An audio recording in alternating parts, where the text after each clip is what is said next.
What's up, everybody? Welcome back to the weekend recap. We're here for another weekend. We have a lot to go over. I mean, a lot to go over. So, should be a good show today. I think I've got 5 stakes races I'm going to show. I'm also going to talk about a couple of disqualifications that happened that were just insane to the highest degree. And then we have Breeders' Cup Classic rankings. Every week, Jared and I vote in the Breeders' Cup Classic rankings between the first poll come out, I think, tomorrow, Tuesday, August 5th, all the way through the Breeders' Cup. So a lot to talk about. We'll go over all of it here. I'm already ahead of myself. So now, before we begin, I am going to tell you that I am going to show race replays on this video. This is not something you're really supposed to do. And I've seen the comments, hey, other sites do it. Well, you're not really supposed to. But, you know, I kind of looked into it. About the only thing, if they were to get upset, is just they'll demonetize the video. I don't care. They can do that if they want. Not a big deal. So I think it adds a whole lot to have them. I agree with a couple of comments like, hey, you should do them. It's like, well, you're not supposed to, but I don't care. So we're going to do it. So we're going to show race replays. We're going to talk about it. Like I said, again, if a track gets mad for this, it's like we're recapping races. We're talking about things like I'm not that worried about it. So I've got the replay up on the screen first. We're going to talk about the Whitney. We'll just go through them one by one of what I want to talk about here.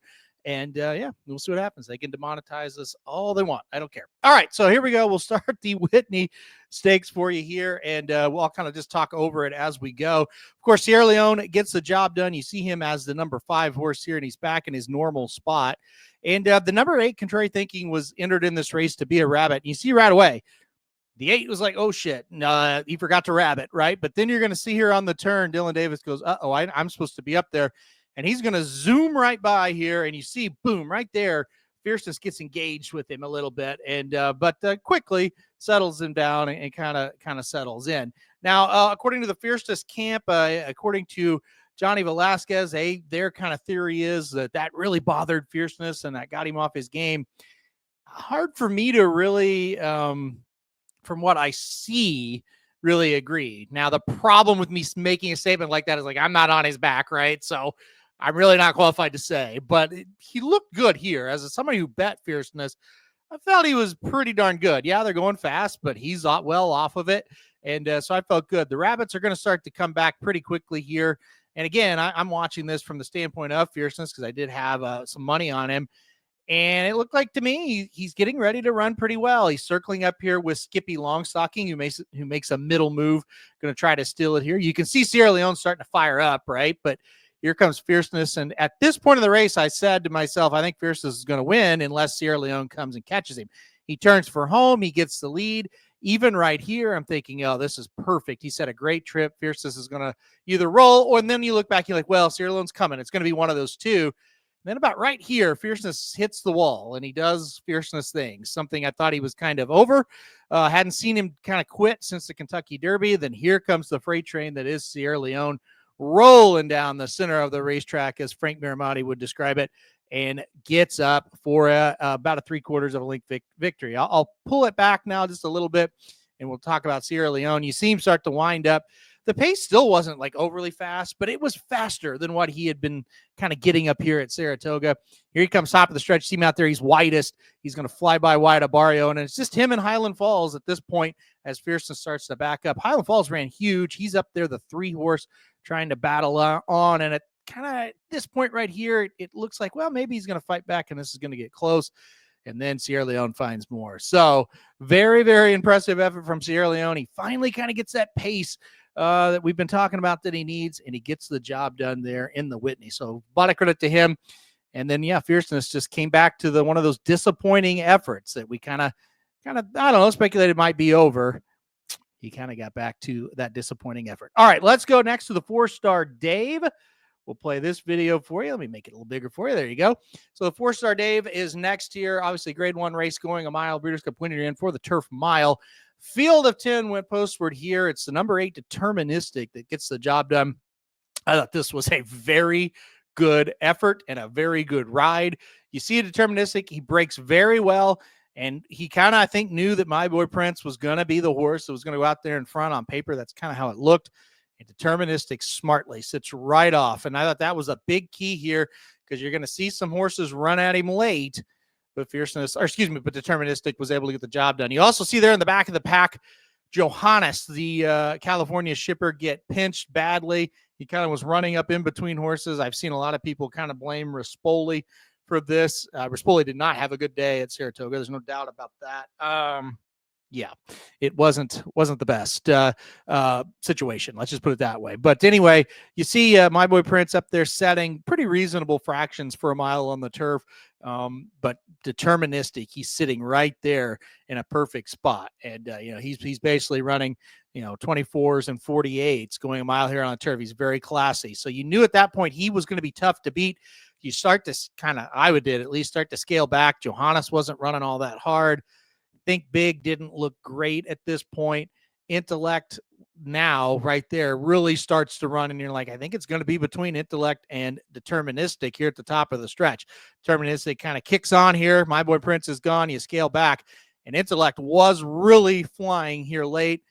He just couldn't quite get to Deterministic. Just a better trip and just a more tactical horse was able to get it done. You see the 6 just flying here late. Just couldn't quite get up there. Deterministic gets the job done. So, listen, I think with his tactical ability, he's going to be tough in these races. He was one that had been, it's two nice wins in a row up here at Saratoga. The last race going longer in the Manhattan, he shortened up. And if he's that tactical, shortening up is going to be fine because he just didn't have a whole lot of work to do in the stretch. He just kind of had to finish full of run, which he did. So a lot of credit to him. I think he's going to be a factor in the Breeders' Cup Turf Mile. Of course, we'll just have to see who else shows up. All right, let's keep going now. We're going to go to Del Mar for this one, as this was a Breeders' Cup win, and you're in for the distaff, and it is the Clement L. Hirsch Stakes, and it's Seismic Beauty, who, was pretty darn impressive in this spot, no doubt about it. She gets to the front. She's the one horse there, and honestly, when I was watching this live, I said to myself, which I often talk to myself during races, this one is over because she got a great trip while the main rival, Copian, is all the way in last. Now, Copian had been a really, really good sprinter. Hasn't been the best router. She actually ran a huge race here. She pretty much, it kind of felt like she was under, whether it be a light ride like right now or a heavy ride like you're going to see later, pretty much the whole race. That can't be the position they wanted her in. No way. And anyway, it just tried to, I don't know if she was flat-footed or she just, was kind of lazy or what, but they're just trying the whole race to get her involved. And little by little, Copian did get involved, but you let Seismic Beauty, a quality horse, go out there that far in front, it's going to be super, super tough. At this point, Copian really, really needed pace. She's the 7 horse. She's moved into 4th. You kind of see her making a run. And by the way, I'm describing kind of what she's doing because Seismic Beauty gate to wire. What do you really want me to say? Up there, set nice fractions and went gate to wire for Bob Baffert. Coming up here in the stretch now, Seismic Beauty starting to gallop away from the 2 runners that were kind of stalking her. You see Copian out there in the center of the track, just really, really trying hard, trying to get to her, and just couldn't get the job done. Seismic Beauty got a 110 Beyer speed figure, pretty big there, where Copian was a 107, I believe. So 2 pretty good efforts there. And again, I'll scale this back just a bit to the stretch here. You really see, boy, if there was pace, would Copian have been like a runaway winner of this one, right? Because you're going to watch her again here as I talk. She makes up a lot of ground here in the stretch. Just couldn't make up enough. I did forget to mention Deterministic 101 Beyer for his win. Sierra Leone 109. If you care about Beyers, that's what they got. So again, watch this back. She's really leveling out nice. She didn't run like a horse that's a sprinter here. She did kind of run like a router. So that is interesting going forward. Richard Mandela said he's kind of confused on what to do next with her after that effort. All right, let's keep going here.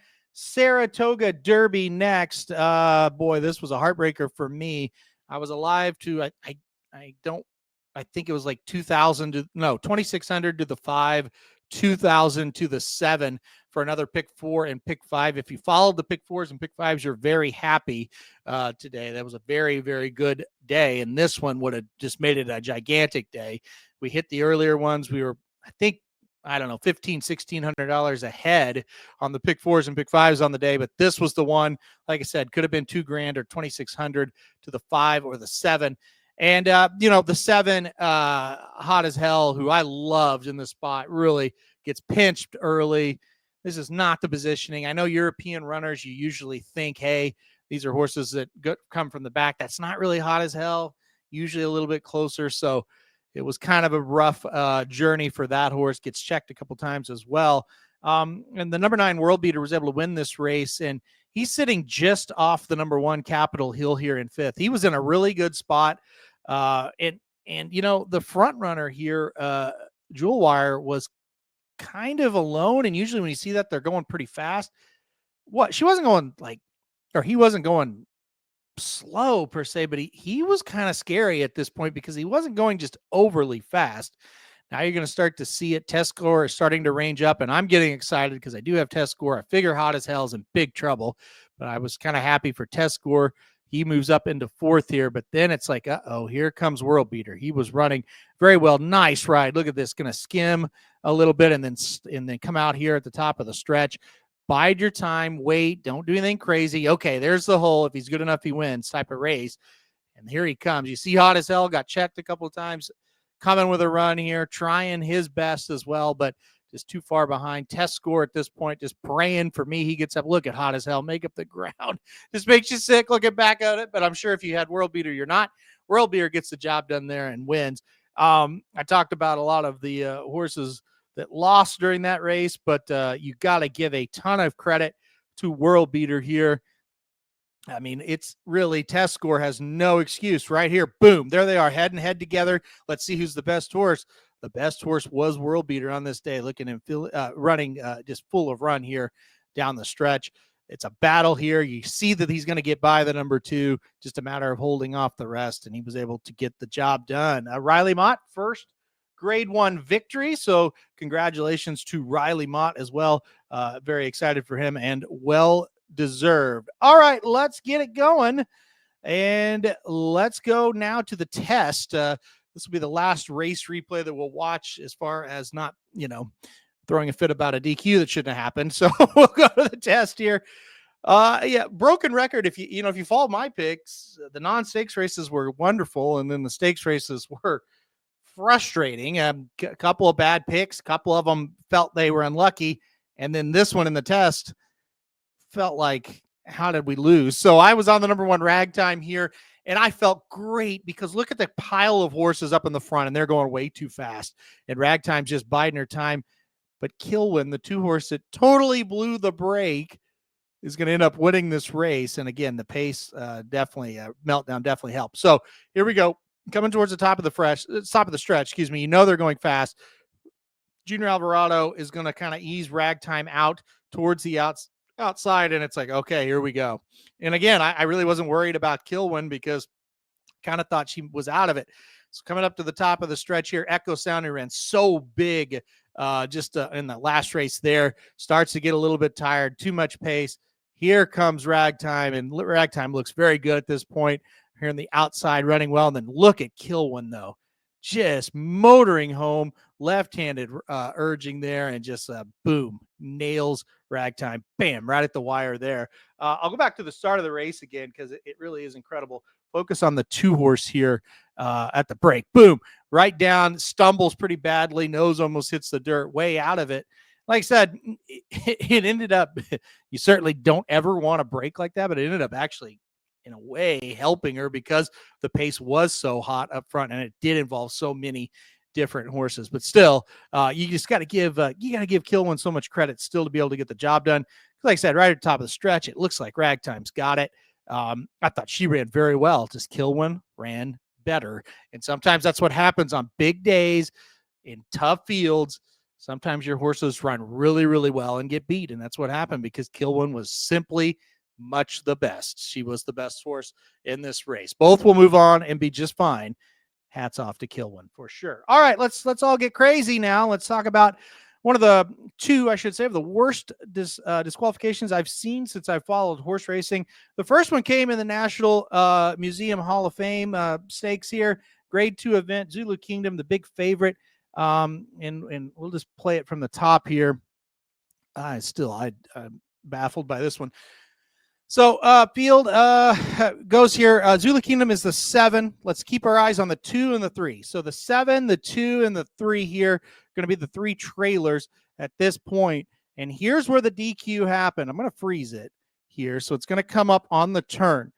So the 7 gets DQ'd and placed behind the 3 and the 2. The 2, Luther, ends up winning the race, by the way. Quote unquote, winning the race. Zulu Kingdom finished ahead. But anyway, here's where it's coming. Come right up here. And right there. Okay. I just watch this. Die laughing. Watch this. Sorry. And listen, I had Zulu Kingdom, so I'm not happy about this, but it's just funny.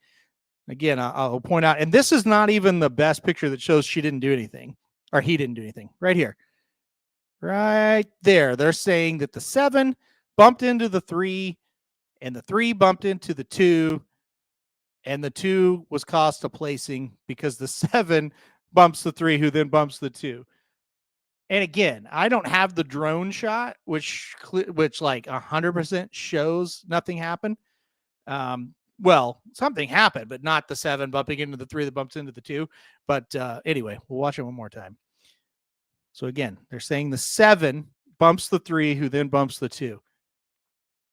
And it's painfully clear the 7 never even comes close to touching the 3. They later come on and say, well, the 3 anticipated that the 7 was coming over, and then we bumped the 2. Okay. Well, look, here's the deal. Even if what they said happened, it's the first turn. A lot of times you just don't see that get taken down, even if it's the first turn. And even if something did legitimately happen, a lot of times you don't see it. But even so, I've never really watched. I was watching Saratoga Live, and Paul LaDuca at first, before he saw like the head-on, or not the head-on, but the drone shot, was like, I don't know. I think it happened. And everybody was like, I'm not sure. And then I think it was Andy Sterling said, well, let's see a different shot. You can't really tell. And then they showed the overhead, and Paul LaDuca, who bet the 2, had the 2, needed the 2, said, oh, never mind. This is no big deal. All of them were like, no, this will be crazy if they take him down. It took forever. And as they kept going, I think everybody kind of knew, no, they're going to do something here. Here's a stretch run here. Luther runs very well, by the way. Give Luther a lot of credit. But Zulu Kingdom, galloping on through here, getting the job done, going to win this going away by, let's see. I'm not very good at calling margins. Couple of links for sure. And kind of galloped away in the stretch again. So again, we'll show it one more time. You saw the result. So they're saying Luther would have beaten Zulu Kingdom, basically, if that hadn't happened, which is the 3 ramming into the 2 and the 7 not doing anything. Great. So I don't know what to tell you. If you bet Luther, great. Great. Congratulations. Cash the ticket. Smile. Don't worry about it. If you bet Zulu Kingdom, I don't blame you if you just quit, because it's crazy. All right, let's go to one more. I said, just being honest, I said Friday, I said, I've never seen a worse one. Del Mar said, hold my beer. I want to show you this one. All right, so I'm just going to show a little clip of this. This was the worst one I've ever seen in my whole life. All right, let's get to it. The 6 gets sandwiched by the 5 and the 7 right out of the gate. So here's what happens. I'm going to play it for you now. It might take a second here. I think here it goes. Okay. So there you see the 5, the 7 sandwich the 6 like that. Okay. And they looked at this for like an hour, I feel like. So here's this view, which you can't tell, but you're going to be able to tell how bad the 6 was kind of impeded here, right? And the 6, this is bad luck. Here he is. Comes over. You can't really see it. 6 is trying to get up in there. And boom, right there. So, okay, this is a situation where no question there was interference of some sort, right? I can't argue that. But here's the deal. It's out of the gate. That's number one. I'm going to pause it for a second. It's out of the gate. You see this happen a lot. It's hard. It's just hard out of the right out of the gate. It's hard to disqualify. It really is, even if there's a clear situation. So when I watch this, I go, okay, the 5 and the 7, and I'm watching it. It's like they both come over and they sandwich the 6. Now, the 5 and the 7 ran first and second in here. It's okay.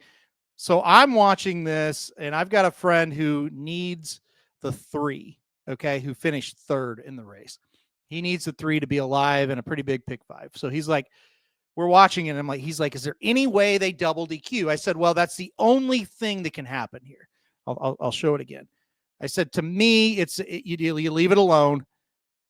There is a world. Let me pause it.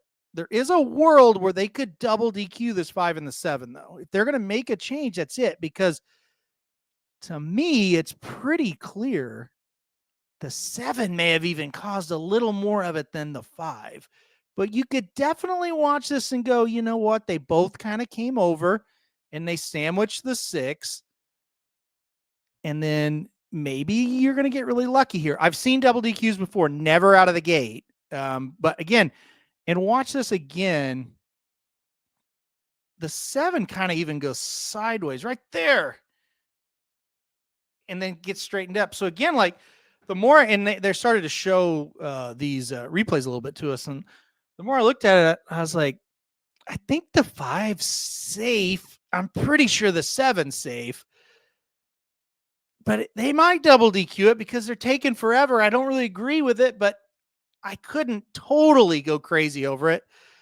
Well, they DQ'd the 5 and moved the 7 up to first. So again, I mean, and I'm laughing because again, I was not the benefit of any of this. I'm laughing because it's so ridiculous. You watch it one more time, you tell me that the 5 should have been taken down and not the 7. Look at the 5. I'm not saying the 5 doesn't come over a little bit. It's out of the gate. You know, like they all kind of come over a little bit, here or there, right? I don't know, guys. Yeah, it baffles me. That one baffles me. I'll just be honest. I don't know what to say on that one.